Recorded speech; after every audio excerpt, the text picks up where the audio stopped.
The learning management system we used was Moodle and Moodle 1.9. And in Moodle, we looked at the simplest tools for lecturers to use, as well as simplest tools for lecturers to be able to start building content with. Then we looked at what tools are going to be more amenable for learners. And some of the tools were, the simple ones that we used was the book function. Now, the book function has never been the book function ever since it was invented. It's now become the learning module function because people use it as a learning module.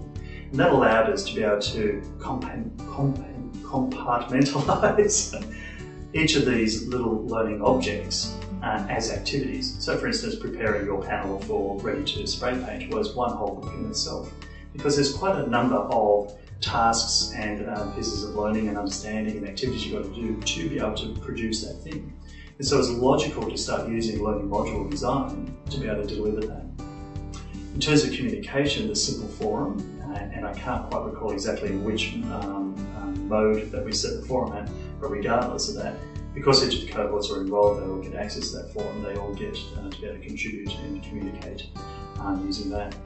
The other components that we used were just simple pages. We also used Lightbox Gallery, which was available at the time, and we didn't explore that any further than other than this is an array of images of some of the learners that have contributed. We could have actually allowed learners to contribute to it, but the facility wasn't in place to do that.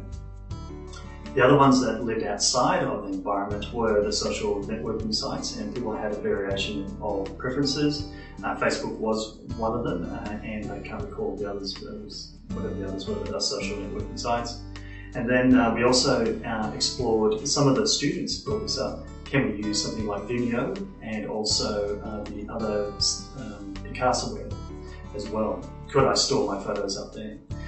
And at that time, we were also wondering about using the portfolios.